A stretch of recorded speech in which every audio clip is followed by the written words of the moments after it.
spread the word about Bharata first.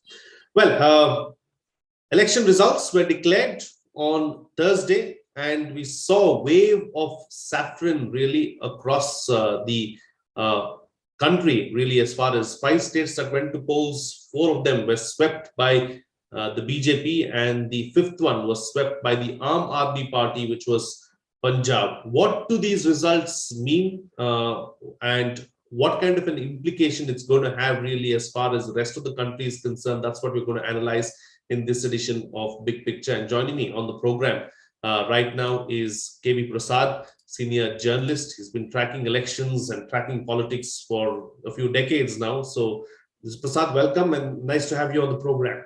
Thank you, Frank.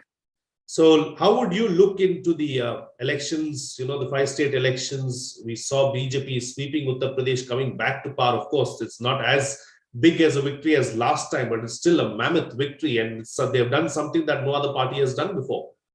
Yes, that's significant because after several decades that you had a party, an incumbent coming back to power. And of course, many papers have reported the fact that no sitting chief minister who had completed a 5-year tenure was voted back to office. So that in itself is, of course, the numbers would have been declined in terms of from 315 and all to 280 or 260 with the allies and all. So that's okay, but still they are far ahead in terms of a majority. A party, and remember, UP is considered to be a bellwether state. A state is one of the largest in the Hindi heartland of this country.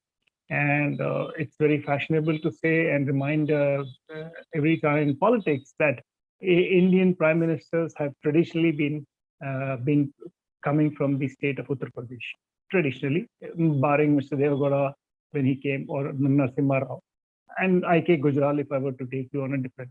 So, but otherwise, this has been the system way. Nonetheless, that's one part of it. The issue is the BJP did extremely well, much against anticipation in terms of the electoral exit polls and all that we saw in terms of Goa, in terms of Manipur. So that was a different shade that came up. Of course, Punjab was a totally different story. We can come to it separately. But I think it augurs well for the BJP in particular, because here is a party which was going full out with its agenda. It had not hidden anything, let's be honest. It was always upfront about what it is doing, and implementing all that it has been promising. So I think that's something which you need to accept. Whether you agree with their policy, whether you agree with your program is one aspect of your persuasion. But the fact remains they did exactly what they were talking about. And they sought votes on those bases, on the basis of the work the government promised to do. And I think one of the key factors, which has been, of course, said by many people and many commentators, is the fact that the government welfare schemes got transformed and got implemented on the ground. To what extent is another issue, but the fact is people actually felt those tangible benefits. They could feel it. And that's what gives expectation and hope that if you have a government, more of the same is likely to happen in the future. Absolutely. It was a clear mandate really in Uttar Pradesh. The people decided in one voice that the BJP is the party that they want to choose. We saw, a big loss as far as the Congress and BSP are concerned, and that reflected in Akhilesh Yadav's gain too. But single digits for BSP and Congress, did you expect that? What happens to the Congress and the BSP now in Uttar Pradesh? Well, I think, Frank, I'll distinguish between what happened to the BSP and what happened to the Congress. Remember, the Congress has been nowhere in the field since 1980. 89 was when last they got voted out of power. And that was the days of the what we call the Mandal and Kamandal politics in that phase of Indian politics. But it was the BSP which was actually supposed to have made a massive inroads in Uttar Pradesh in particular. And it is always said that a BSP ticket would mean 20% of votes straight away. So you start with 20% of votes plus, because of the very strong backing by the Dalit community. In particular, they are identified as the Jata community, who was supposed to be a community which is the marginalized sections of the society, on which and who's built by Kanshiram, the founder of BSP. He worked and toiled selflessly for a very long time to consolidate that as a fighting for political power. His famous statement, if you know, for those who didn't know, he would at that point of time when he started campaigning, take out a fountain pen from his pocket and show it to the people like that. And he says, this is your power. And this is where the power flows. And this is where you put your power and the government runs here. So if you reverse it, you will get the power. So, very simple analogy to say the power of the fountain pen, the ink flows from the top. And you are the 80% or 70% who are giving the power. So that was his way in which he consolidated that sections of society and made rapid progress. So much so that in 2002, when nobody expected the BSP, they formed the government on their own. So that's the end of a coalition era between 80s and 2002. But then every party got a 5-year tenure and they went out. And today, BSP is a very pale shadow of what it was. In terms of percentage of votes, in terms of seats, it's barely visible, whatever be the reason. So in the sense, either people who were backing it for some reasons have not backed it, or probably it was not consolidated enough to make a difference in terms of electoral harvest. Absolutely.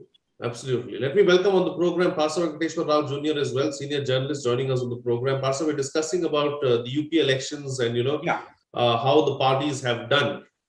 From a national politics perspective, the results that we saw yesterday in Uttar Pradesh, the clear mandate that the BJP has received in Uttar Pradesh, once again, getting over 270 seats, something that has not happened before. It's a mammoth victory for the BJP in Uttar Pradesh. What implications is it likely to have on national politics? I'm got a very restricted view of this UP's impact. UP has got 80 Lok Sabha seats. That is an important factor. I think what happens in the UP assembly election, I'm not so worried about.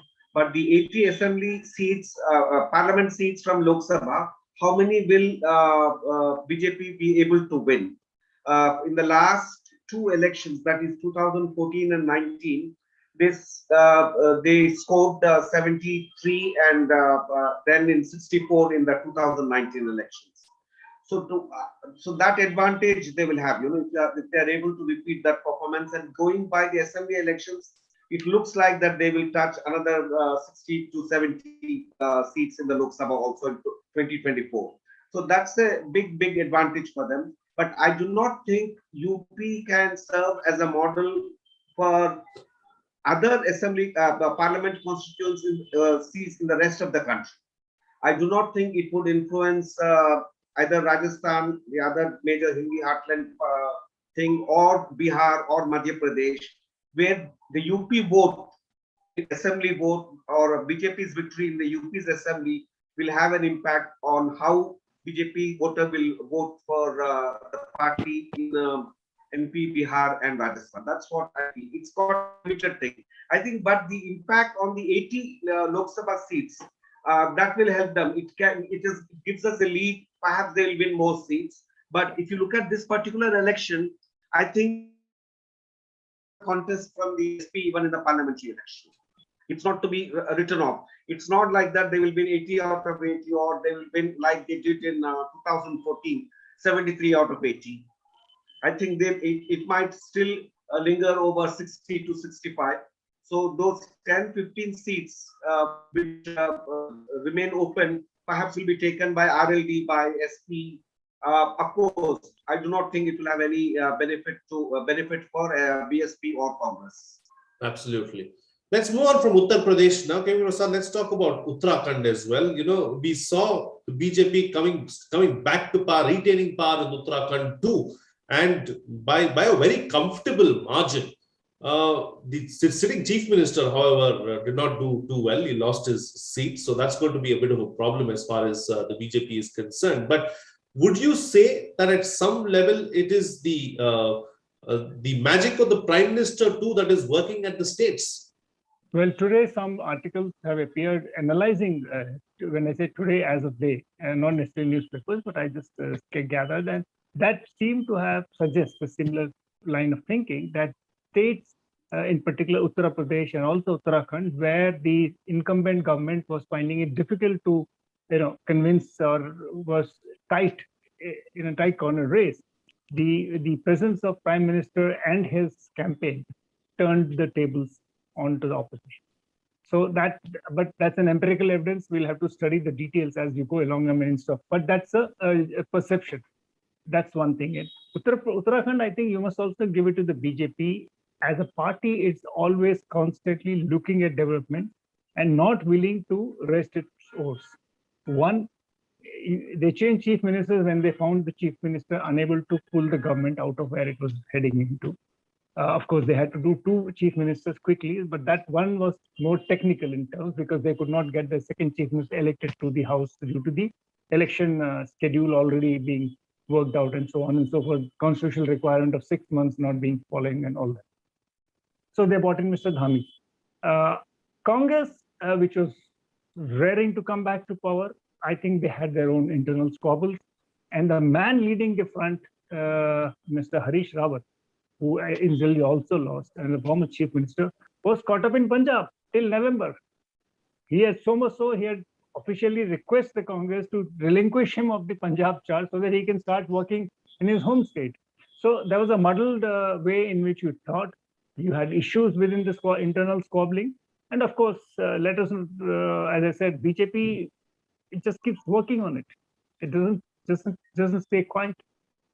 Relentless is the word, isn't it? I mean, the BJP is just relentless and goes on and on and on, and tries to rip open any weakness that it sees in the just opposition. Look at it. Just for the point of digression, the Prime Minister is in Gujarat today, where elections are due next year. And there was a report in newspaper about a couple of days ago that he's likely to visit every month.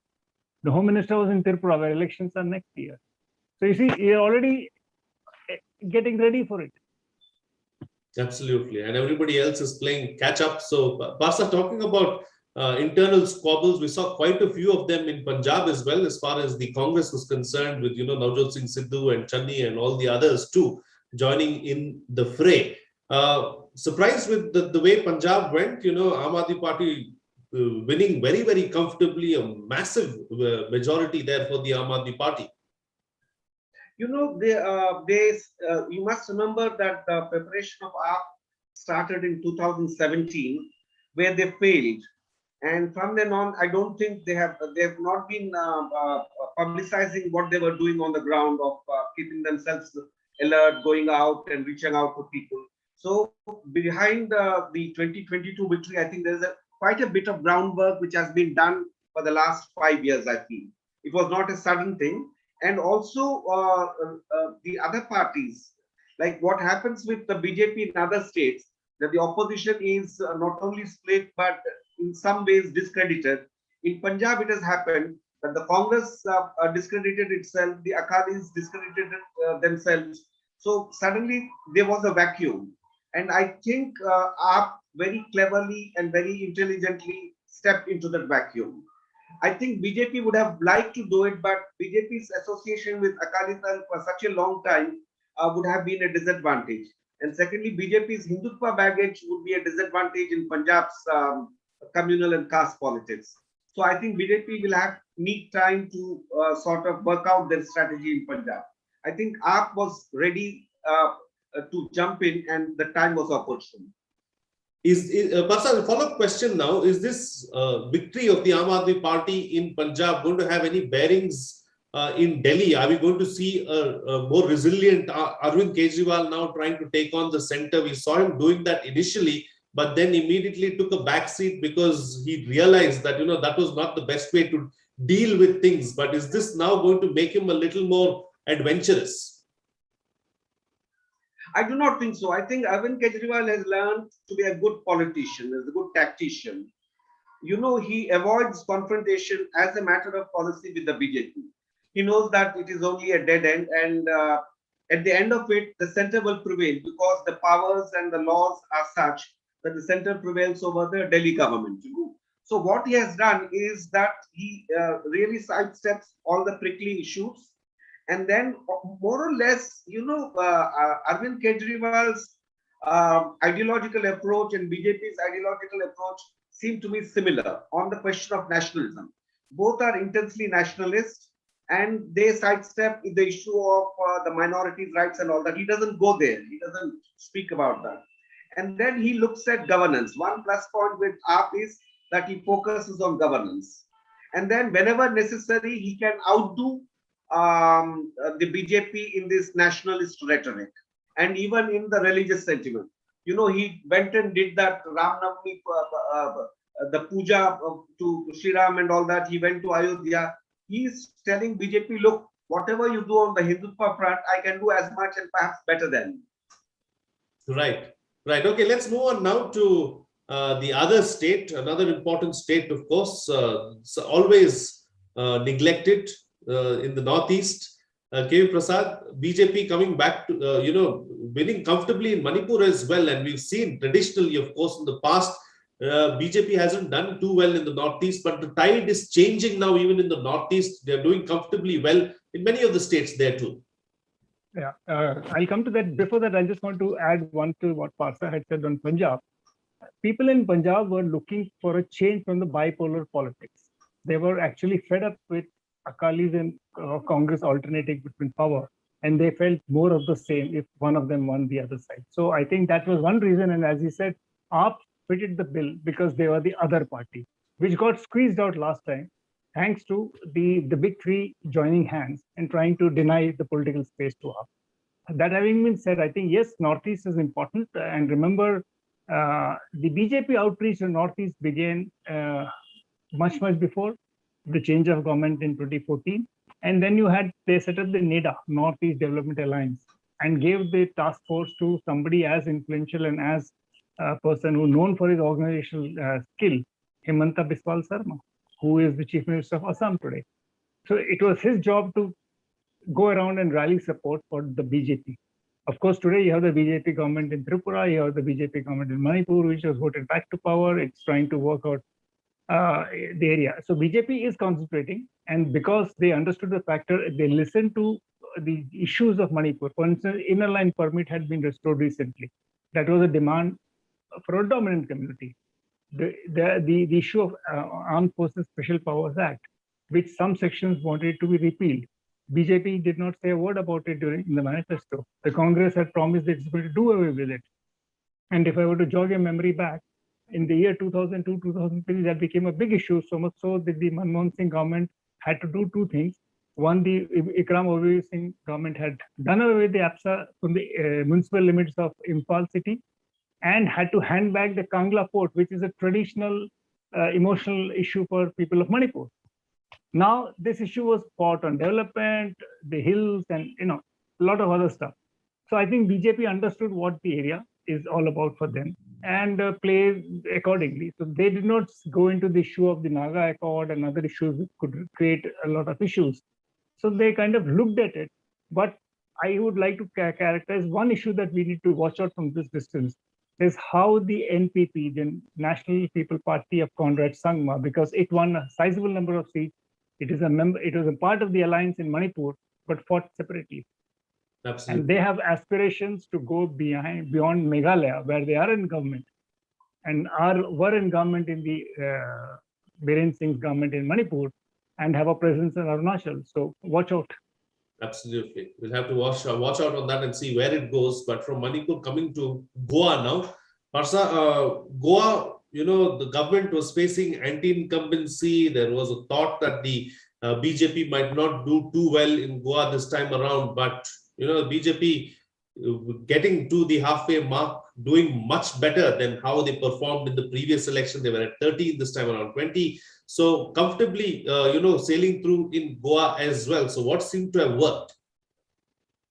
I think after Manohar Parekar's death, it looked like that Goa's BJP there was none left.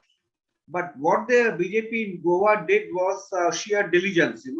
They just held on to the government and they worked both at the electoral level and in the government. You might call them ineffective or not. They showed that party, if it works with certain diligence, even without a big leader to lead it, it can sort of win out. And also BJP has now developed a certain winner's instinct, Now they have got used to winning everywhere. So the initial confidence of any BJP unit is, yes, we can win. They start can win that syndrome, with that confidence of can win. Whereas the other parties are still struggling, can we win or not? Oh, we must win. That confidence is now inbuilt. I think that is partly due to the aggressive campaign style initiated by Prime Minister Modi in the last 8 years. So, since we are here then, Parsa, let's also talk about this other aspect of, you spoke about winning syndrome, and then we can clearly attach losing syndrome to the grand old party of India, the Congress, because the Congress, at least as far as these 5 states are concerned, has been drubbed in each one of the states. And even in states where you thought that they probably had a chance, like, Uttarakhand and elsewhere, Punjab too, they've been drubbed there too. So where does this leave the Congress really? I think the Congress is really struggling at many levels. Everybody would like to blame the Nehru Gandhi family as the root cause of their decline. But I think the problems of the Congress are structurally more deeper. Over the years, nobody has paid attention, and the local leaders are not there. The local cadre is not enthused enough. So they have to sort out that at the local level.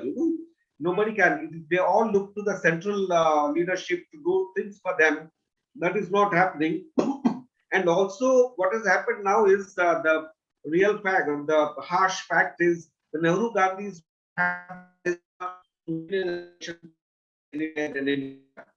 so it is now left to the local units to work hard to win the election. And for that, they need local leaders. Like once upon a time, some years ago, they had Rajshekhar Reddy in Andhra Pradesh, who would win an election for them, and partly Siddaramaiah did it for them in Karnataka. So they have to find local leaders to do it for them and not look to Priyanka Gandhi or Rahul Gandhi to do it for them. What happens is you can blame Priyanka and Rahul for failing to win the election for them, but that does not solve the existential crisis of Congress. Absolutely. And, KV Prasad, a vibrant democracy needs a strong opposition every now and then too, to try and, debate, discuss, and deliberate on certain issues. Right now, we are seeing a completely, an opposition in complete disarray. There is no unity, and there is no single party that can really stand up and challenge the ruling parties to, as such. What does this mean for India as a whole? Well, you see, let us get to this straight. If people who are voters, whether they are voting for the state assembly or from the state for the national election, if they are not feeling confident of, first, if they're not feeling angry against the incumbent government, or they don't have a major issue against the incumbent government, one. Number two, if those in opposition do not evoke confidence that if they were to be handed with power, will they perform and deliver as they are being delivered, or whatever they're experiencing the fruits of the government in that position. Look at Punjab, a classic case. There still is no opposition in the sense of, you just have Congress at 18, probably it has 10%, it might become a leader of it might get a leader of opposition status or recognized party in opposition because it has got 18 members of, from a party which has 77 seats is down to 18. A party which had just 20 and was in the opposition has rightly replaced the government. Because in classical terminology, if the party in opposition knocks the power structure and knocks the party number one to take power, that's a perfect classical model. So that has happened in Punjab. Elsewhere, I think UP, look at it. With so much of opposition, people were talking about it. It did not translate into votes for an opposition to, but still today, as compared to the previous house, you have 113 members or 120 odd members who fought on a platform together. So I think it all comes of what people are experiencing. After all, the same set of people vote. Absolutely. Absolutely. And Pastor, close the show for us with your concluding remarks. I think the opposition and Congress in particular has to develop a very distinct counter narrative to the Modi narrative, Modi rhetoric, which they are unable to do. In the UP election, all the opposition parties, Samajwadi, Congress, everybody, they distanced themselves from the Muslim question in UP. They went silent, and they seem to be telling BJP, look, we're also Hindu like you. That we are also like Hindu like you doesn't really cut eyes with the voters if they have to choose between BJP and other parties. BJP says we are the Hindu and we fight for the Hindu cause. One of these parties should have stood up and said, we may lose the election, but we stand up for the rights of the Muslims. That rhetoric, that counter narrative is not coming out. All right, gentlemen, we'll have to leave it at that. Thank you so much for joining me on the program and putting things into perspective for us and sharing your views on the elections that were recently held. Parsa and KV Prasad, thank you so much, gentlemen, for being here on the program. Wonderful. All right, on that note, then we'll have to call it a wrap on this edition of Big Picture. But before I go, let me once again remind you to like the video, subscribe, and hit the bell icon, and do share the content as well so that more people get to know about Bharata First. What's coming out of this discussion is that the BJP juggernaut continues to roll. It is difficult to take on the BJP because BJP has made winning a habit, and the people by and large of India are choosing the BJP because they believe in the politics of the BJP. They believe that the BJP is the party that can deliver for them, and they do not see that kind of confidence when it comes to the other political parties, and hence the BJP is making winning a habit, and the people feel that the BJP is delivering on its mandate and delivering on the promises that it is making, and that is what is working for the BJP, and it's likely to have a cyclic effect on the elections to come before the big grand general election in 2024. Well, that's it from me. See you again next time.